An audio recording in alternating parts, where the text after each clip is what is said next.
الحمد لله رب العالمين والصلاة والسلام على سيد الأنبياء والمرسلين أما بعد فقد قال الله تبارك وتعالى في القرآن الكريم أعوذ بالله من الشيطان الرجيم بسم الله الرحمن الرحيم ورفعنا لك ذكرك صدق اللہ العظیم وصدق رسولہ النبی الکریم۔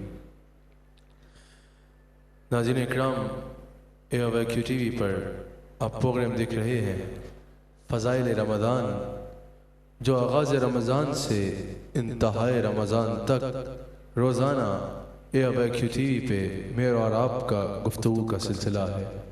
الحمدللہ آج اس بزم محبت کی صدارت میرے شیخ کامل فرما رہے ہیں۔ اللہ کریم ہم سب کو رمضان کی برکات سے اور عبادات سے استفادہ کرنے کی توفیق عطا فرمائے۔ ناظرین و حاضرین، آج 17 رمضان المبارک اسلامی تاریخ میں ایک بہت اہم اہمیت کا حامل ہے۔ آج کے دن کفر اور اسلام کے درمیان، حق اور باطل کے درمیان وہ معرکہ ہوا جس نے کفر کے دل میں ہمیشہ کے لیے اسلام کا رعب اور دبدبہ ڈال دیا، اور آج کے دن یہ ثابت ہوا کہ کفر چاہے جتنی طاقت میں کیوں نہ ہو، باطل چاہے کتنی کثرت میں کیوں نہ ہو، باطل چاہے کتنی قوت میں کیوں نہ ہو، باطل چاہے کتنے اقتدار میں کیوں نہ ہو، حق کا پرچم لہرانے والا اکیلا بھی ہو تو حق غالب آتا ہے، حق غالب آتا ہے۔ آج کے دن یہ ثابت ہو گیا کہ حق کے آگے باطل قوت چاہے جتنی بھی مضبوط ہو ٹھہر نہیں سکتی۔ آج کا دن کفر و اسلام کے درمیان وہ معرکہ ہوا کہ آج کے دن کو اللہ نے قرآن میں یوم الفرقان کہا کہ یہ فرق کر دینے والا دن ہے، یہ حق اور باطل کے درمیان فرق کرنے والا دن ہے، فرق کرنے والا دن ہے۔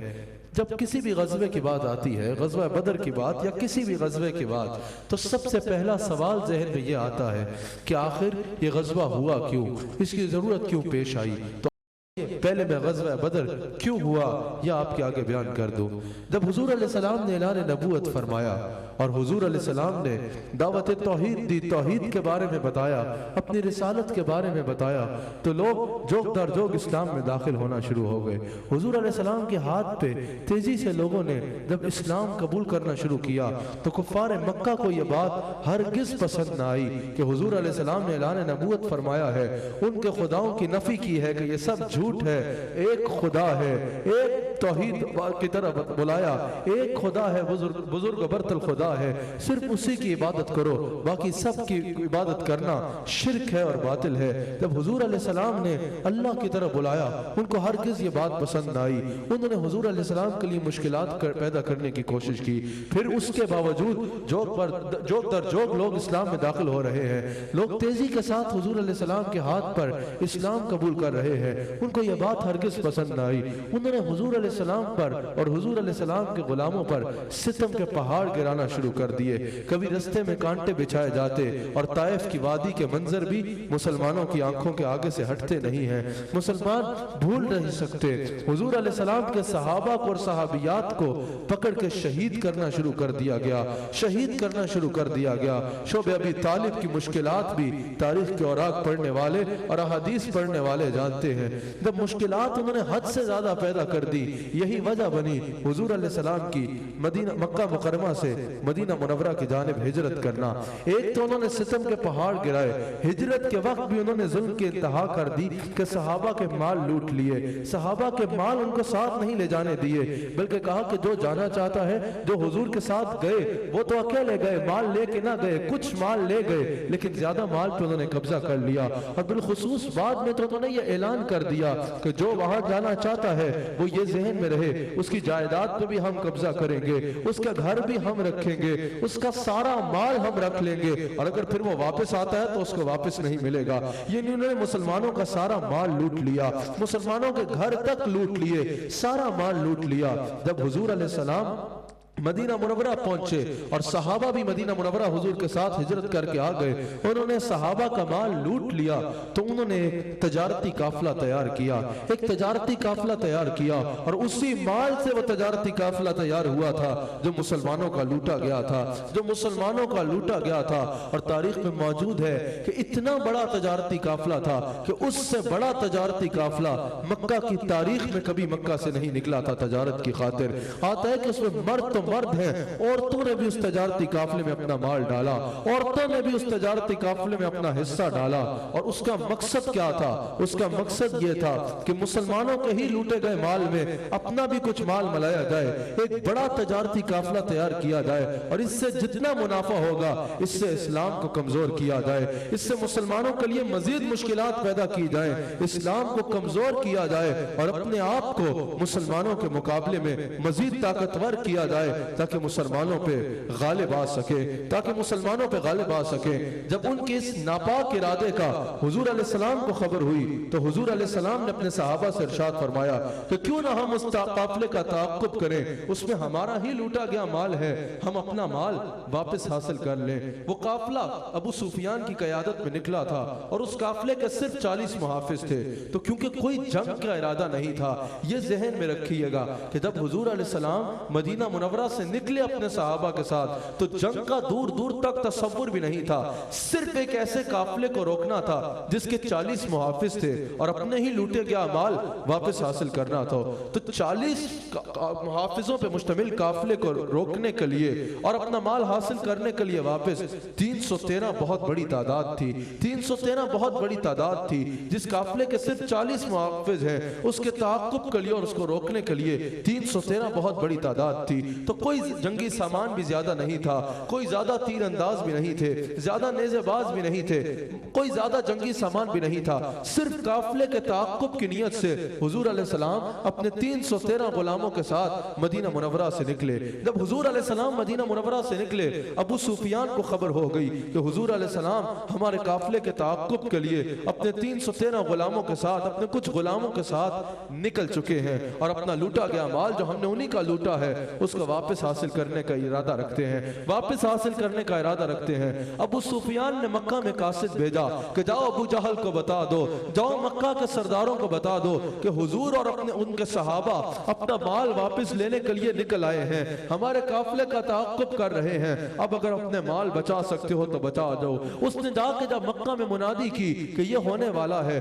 ابو جہل کو جب سارا منظر پتا چلا کہ اس طرح ان کی تو جنگ کی کوئی تیاری بھی نہیں ہے, کوئی ان کے پاس زیادہ جنگی سامان بھی نہیں ہے اور اس وقت کوئی زیادہ بڑی فوج بھی نہیں ہے, صحرا میں اکیلے ہیں, چند لوگ ہیں, صرف 313 لوگ ہیں, نہ زیادہ جنگی سامان ہے, نہ جنگ کی تیاری ہے. ابو جہل نے کہا کہ یہ بہترین موقع ہے, آؤ ہم نکلتے ہیں, ان پر حملہ کرتے ہیں اور ان کو ذمہ کر دیتے ہیں. کہا اس وقت تو ہم ان کو ایسا سبق سکھا سکتے ہیں کہ مسلمانوں کی ایسی کمر توڑیں گے کہ دوبارہ کبھی وہ سر نہیں اٹھا سکیں گے, دوبارہ کبھی وہ سر نہیں اٹھا سکیں گے. اس نے مکہ کے دیگر سرداروں سے مشورہ کیا, بعض سرداروں نے کہا ان سے مقابلہ کرنا اتنا آسان نہیں ہے اور جنگ کے لیے یہ مناسب وقت بھی نہیں ہے, ہم نہیں جائیں گے. شیطان ایک بزرگ, ایک عمر رسیدہ شخص کی صورت میں, ایک بابے کی صورت میں, عمر رسیدہ شخص کی صورت میں شیطان سراقہ بن مالک کی صورت میں, ایک بڑے شخص کی صورت میں سامنے آتا ہے اور کہتا ہے تم اتنے مردان عرب ہو, تم ان سے ڈر رہے ہو جن کے پاس نہ کوئی جنگی سامان ہے, نہ کوئی جنگ کی تیاری ہے, اس وقت صحرا میں نہتے ہیں. تم لوگ چلو, تمہارے پاس اتنا جنگی سامان ہے, اتنی قوت ہے, اتنی طاقت ہے, جاؤ صحراؤں میں وہ اس وقت ہیں ان کو جا کے زمین کر دو, تمہارے لیے ان پہ اس وقت حملہ کرنا کیا مشکل ہے. شیطان آپ کو پتا ہے بڑا مکار ہے, شیطان بڑا مکار ہے. اس نے ایسے لفظوں کا جال بچھایا کہ وہ سردار جو راضی نہیں ہو رہے تھے وہ بھی راضی ہوئے اور کم 950 پر مشتمل 950 کی تعداد میں قافلہ لشکر مکہ سے نکلا ان 313 سے برسر پیکار آنے کے لیے.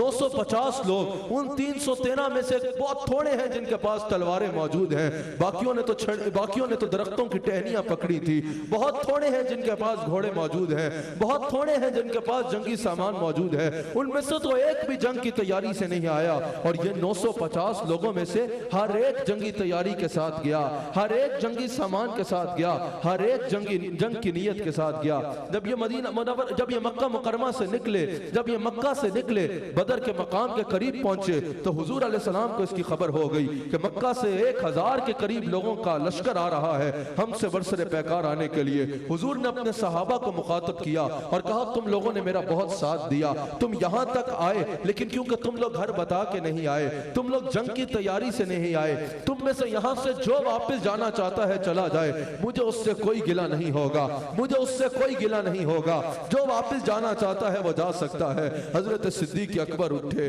حضرت عمر فاروق اٹھے اور حضرت سعد اٹھے. کہا یا رسول اللہ, ہم بنی اسرائیل کے ان لوگوں جیسے نہیں ہیں جنہوں نے اپنے نبی حضرت موسیٰ سے کہا تھا تم اور تمہارا رب جنگ کرو, ہم گھروں میں بیٹھیں گے. یا رسول اللہ, ہم تو آپ کے نام پہ جان قربان کرنا اپنی سعادت سمجھتے ہیں. یا رسول اللہ, یہ تو اللہ کی رضا کی خاطر غزوہ ہے نا, اگر آپ ہمیں ویسے حکم کریں کہ سمندروں میں چھلانگ مار دو, ہم مڑ کے پیچھے نہیں دیکھیں گے, سمندروں میں چھلانگ مار دیں گے.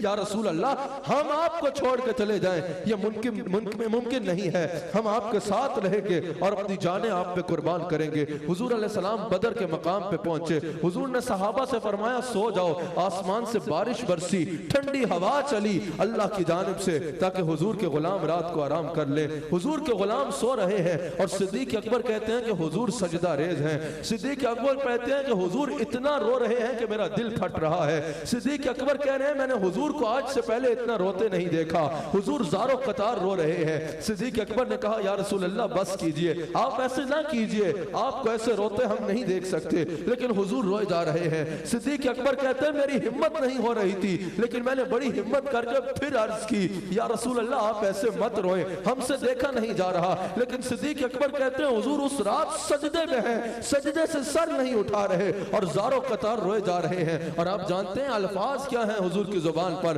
حضور یہ دعا کر رہے ہیں یا اللہ, میں نے طائف میں پتھر کھا کے یہ دین کو خدمت کی ہے, میں نے لوگوں کو طائف میں پتھر کھا کے تیار کیا ہے, مکہ میں کانٹوں پہ چل چل کے میں نے لوگوں کو تیار کیا ہے, مکہ میں اوجڑی ڈالی جاتی تھی وہاں پر میں نے اس پہ صبر کر کے ان لوگوں کو تیار کیا ہے. یا اللہ شب ابی طالب کے دنوں کی سختیوں پہ صبر کر کے میں نے ان لوگوں کو تیار کیا ہے. یا اللہ میری کل عمر کی کمائی یہ 300 لوگ ہیں, یہ 313 لوگ میری کل عمر کی کمائی ہے. یا اللہ میں یہ نہیں کہتا کہ مجھے بچا لے, یا اللہ میں یہ نہیں کہتا کہ انہیں بچا لے, لیکن یا اللہ میں اتنا ضرور کہتا ہوں کہ اگر آج یہ کافر ان 313 پہ غالب آ گئے نا تو قیامت تک تجھے رب کہنے والا دنیا پہ باقی کوئی نہیں رہے گا, قیامت تک زمین پہ کوئی تیری عبادت کرنے والا باقی نہیں رہے گا. حضور رو رو کے یہ عرض کر رہے ہیں. صدیق اکبر کہتے ہیں اچانک حضور نے سر اٹھایا تو حضور مسکرا رہے تھے. حضور نے فرمایا مبارک ہو, اللہ نے مجھ سے وعدہ کیا ہے کہ صبح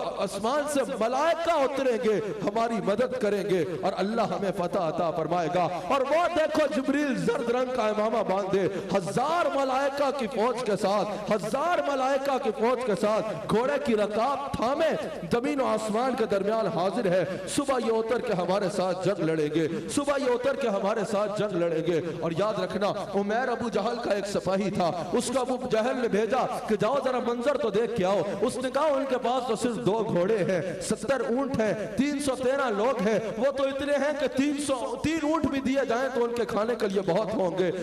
ابو جہل نے کہا اپنے سرداروں سے کہ سنو ذرا عمیر کی رپورٹ کتنی حوصلہ افزا ہے, صبح جنگ کی تو نوبت ہی نہیں آئے گی, رسیاں تیار کرو, ہم ان کو رسیوں سے باندھ کے مکہ لے جائیں گے اور کعبے کی دیوار سے باندھیں گے اور کہیں گے یہ وہ لوگ ہیں جو نئے دین کی بات کرتے تھے, جو ہمارے خداؤں کی مخالفت کرے گا اس کا یہ حال ہوگا. عمیر نے کہا سرداران قریش اور مکہ کے سرداروں, اتنا تکبر اچھا نہیں ہے, میں اپنی آنکھوں سے دیکھ کے آیا ہوں مدینے کی اونٹنیاں تمہاری موتیں اپنی پشتوں پہ اٹھا کے لائی ہیں. جب وہ اتنی بڑی قوت دیکھ کے نہیں گھبرائے تو یہ یقین رکھنا وہ تب تک نہیں مریں گے جب تک تم میں سے ایک ایک کا کام تمام نہیں کر لیتے, تم میں سے ایک ایک کا کام تمام نہیں کر لیتے.